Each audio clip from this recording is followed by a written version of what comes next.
Iniciamos hoy nuestro recorrido por un periodo de una fecundidad intelectual verdaderamente extraordinaria, la época helenística. Nos situamos en un momento de profunda crisis, un momento en el que el universo de la polis clásica, que había sido el centro de la vida griega, se derrumba. De sus ruinas surgirán tres grandes escuelas de pensamiento ético, tres propuestas filosóficas que se atrevieron a responder a la pregunta más fundamental de todas. Ante la disolución de los valores comunitarios, ¿cómo debe vivir el individuo para alcanzar una vida plena, una vida buena? Vamos a estudiar en detalle las respuestas del cinismo, el estoicismo y el epicureísmo, tres doctrinas que, aunque nacieron hace más de 2000 años, proyectan una luz singularmente intensa sobre nuestras propias inquietudes contemporáneas. Detengámonos un instante en esta premisa que es el punto de partida de toda nuestra reflexión. Imaginemos por un momento que todo el orden social, las instituciones políticas, las costumbres y las creencias que han vertebrado la identidad colectiva durante generaciones, de pronto se desintegran.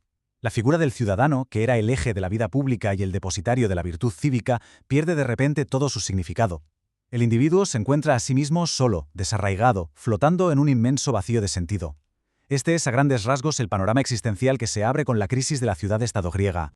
En una coyuntura de crisis como esta, la pregunta por la norma de vida se vuelve no ya importante, sino perentoria, urgente. Si las leyes de la ciudad, el nomos, ya no son el faro que orienta la conducta, si la participación en la comunidad ya no define lo que significa ser un ser humano excelente, entonces, ¿a qué instancias se puede apelar?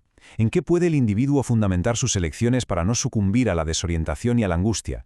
Es aquí donde la filosofía da un giro fundamental. Si en la época clásica había estado íntimamente ligada a la política, ahora se repliega sobre la esfera de lo personal, buscando un nuevo principio rector, no ya fuera, en la ciudad, sino dentro, en la propia naturaleza humana.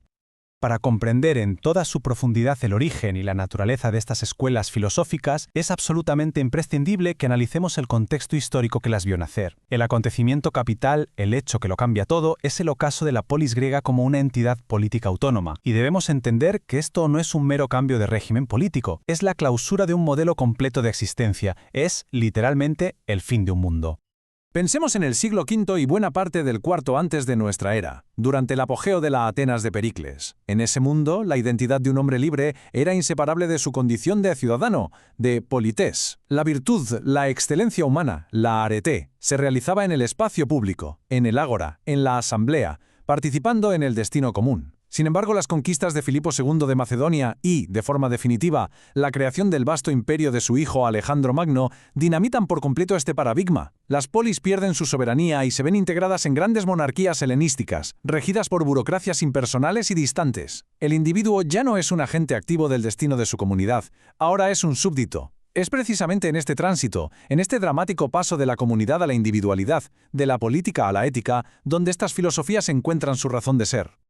La primera, y sin duda la más provocadora de las respuestas a esta crisis existencial, la ofrece la escuela cínica. Su exponente más célebre, y también el más radical, es la figura casi legendaria de Diógenes de Sinope. La propuesta cínica no es una propuesta de reforma, ni de adaptación, es una impugnación total, absoluta y sin concesiones, de todas las convenciones sociales.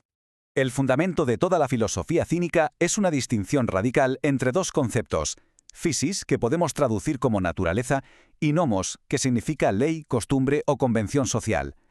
Para Diógenes, la vida buena, la vida virtuosa, exige un retorno a la naturaleza en su estado más puro y elemental, despojada de todo el artificio que la sociedad ha construido sobre ella. Los cínicos consideran que el nomos, las leyes, las jerarquías, el pudor, el lujo, la reputación, es una perversión de la physis, una fuente inagotable de necesidades artificiales que son, en última instancia, la verdadera causa del sufrimiento y la infelicidad humana. Y Diógenes no se limitó a teorizar sobre estas ideas, convirtió su propia vida en la encarnación misma de su filosofía. Su existencia fue una especie de performance pública y subversiva. Habitaba en una tinaja en mitad de Atenas, se alimentaba de lo que le daban, y sus únicas pertenencias eran aquellas estrictamente indispensables para la supervivencia. Se cuenta, por ejemplo, que arrojó su escudilla al ver a un niño beber agua del hueco de sus manos, por considerar que incluso ese objeto era un lujo superfluo. Cada uno de sus actos buscaba demostrar que la autosuficiencia, la autarquía, es el verdadero camino hacia la libertad y la felicidad, y que ésta solo se alcanza mediante la eliminación metódica de todo deseo que no sea estrictamente natural. Hay una anécdota que condensa de forma magistral todo el espíritu cínico, el encuentro entre Diógenes y Alejandro Magno. El conquistador más poderoso del mundo conocido, fascinado por la reputación del filósofo, se presenta ante él y le ofrece, con toda su magnificencia, concederle cualquier cosa que desee. La respuesta de Diógenes es tan simple como demoledora: «Apártate, que me estás tapando el sol». Esta frase es una declaración de principios de un calado inmenso. Ante el poder del nomos, encarnado en la figura de Alejandro, Diógenes opone la primacía de la physis, la simple y natural luz del sol.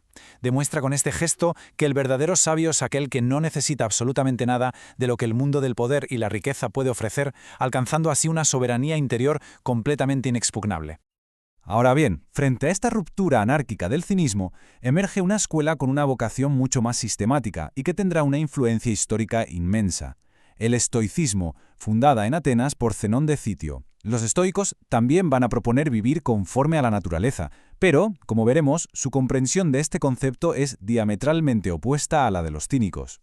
Para la física estoica, el universo, el cosmos, no es un caos desordenado, es un todo unificado, armonioso y coherente, un organismo perfecto, que está penetrado y gobernado en todas sus partes por un principio divino y racional, que denominan logos, la razón universal. El ser humano tiene un lugar privilegiado en este cosmos, porque, a diferencia de otros seres, participa directamente de este logos, a través de su propia razón. Por consiguiente, para un estoico, vivir conforme a la naturaleza no significa, como para los cínicos, retornar a un estado animal, sino algo muy distinto. Significa vivir de acuerdo con la razón, comprendiendo el orden perfecto del cosmos y aceptando con serenidad el lugar que nos corresponde dentro de él. En esta distinción reside el corazón de la ética estoica, una herramienta práctica de un poder extraordinario. Los estoicos diferencian de forma tajante entre aquello que está bajo nuestro control, ta ebgemin, y aquello que no lo está, ta aukebgemin. Lo único que depende enteramente de nosotros, lo único sobre lo que tenemos un dominio absoluto, es nuestro mundo interior, nuestras opiniones, nuestros juicios, nuestros impulsos a la acción, nuestros deseos y aversiones.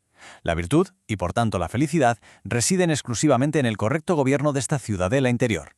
Todo lo demás, nuestra salud, nuestra riqueza, nuestra reputación, la opinión que otros tengan de nosotros, incluso la propia muerte, no depende en última instancia de nosotros, por tanto debe ser considerado indiferente, adiáfara. El gran error que causa toda la infelicidad humana es depositar nuestro bien en cosas que, por su propia naturaleza, escapan a nuestro control. El ideal humano del estoicismo es, pues, el sabio, aquella persona que ha alcanzado el estado de apatheia. Es crucial no confundir este término con la apatía moderna. No significa ausencia de sentimientos, significa liberación de las pasiones, de los patos, entendidas estas como emociones violentas e irracionales que surgen de juicios erróneos sobre lo que es bueno y malo. Por ejemplo, el miedo surge del juicio falso de que un mal futuro e incontrolable va a sucedernos. El sabio, al comprender perfectamente qué depende de él y qué no, no es perturbado por los avatares de la fortuna. Es, en el sentido más profundo de la palabra, libre, pues su paz interior, su felicidad, se ha vuelto invulnerable a las circunstancias externas. Exploremos ahora la tercera gran propuesta de la filosofía helenística, la de Epicuro de Samos. En su escuela, que era conocida como el Jardín, la filosofía se concibe fundamentalmente como una medicina para el alma, como un arte práctico para alcanzar la felicidad, una felicidad que Epicuro identificará con un estado de placer sereno y duradero. Epicuro realiza un diagnóstico muy preciso de los dos grandes males que, a su juicio, afligen al alma humana e impiden la felicidad. Por un lado está el miedo, fundamentalmente el temor a los dioses y el terror a la muerte, que nos sumen en una constante y paralizante ansiedad. Por otro lado, sufrimos de una insatisfacción crónica, que es producto de una gestión completamente errónea de nuestros deseos. Toda su filosofía, articulada en lo que se conoce como el tetrafármacos o el cuádruple remedio, se dirige precisamente a erradicar estos dos grandes obstáculos para la vida feliz. Para disolver el miedo a la muerte, que es quizá el más paralizante de todos, Epicuro recurre a un razonamiento de una lógica impecable, que se fundamenta en su física atomista. Para él, todo en el universo, incluida el alma, está compuesto de átomos. La muerte es simplemente la disgregación de estos átomos. No hay, por tanto, supervivencia ni sensación tras ella. El argumento es el siguiente. Un mal solo puede afectarnos si lo experimentamos, si lo sentimos, pero mientras nosotros existimos, la muerte no está presente. Y cuando la muerte llega, nosotros ya no existimos. La conclusión es ineludible. La muerte no es nada para nosotros. Es un temor vacío, un fantasma basado en una creencia falsa. Para combatir el segundo mal, la insatisfacción, Epicuro nos propone un cálculo inteligente de los placeres. Es importante entender que el objetivo no es la búsqueda indiscriminada de cualquier placer, sino la consecución de un estado de tranquilidad del alma, la ataraxia, y de ausencia de dolor físico, la aponía. Para lograrlo distingue tres tipos de deseos. Primero, los naturales y necesarios, como comer cuando se tiene hambre o beber cuando se tiene sed, cuya satisfacción es sencilla y fundamental. Segundo, los naturales pero no necesarios, como disfrutar de comidas refinadas, que pueden buscarse con moderación. Y tercero, los vanos y artificiales, como el deseo de riqueza, de poder o de fama, que son insaciables por naturaleza y por tanto una fuente segura de perturbación. La sabiduría epicúrea consiste en limitar nuestros deseos a la primera categoría, para así alcanzar un estado de satisfacción estable y duradero.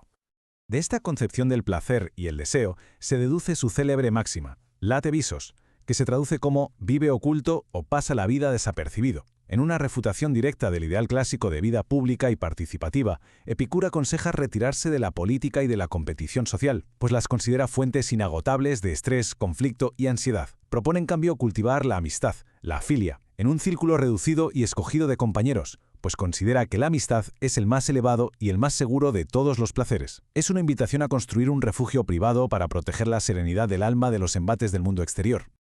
Hemos analizado, por tanto, tres respuestas profundamente divergentes, pero igualmente coherentes a la misma crisis existencial. Son tres artes de vivir, tres technei to bio, que a pesar de su enorme antigüedad, siguen interpelando al ser humano moderno con una vigencia realmente sorprendente. Vamos a sintetizar sus postulados esenciales para obtener una mejor comprensión comparada de estas tres propuestas.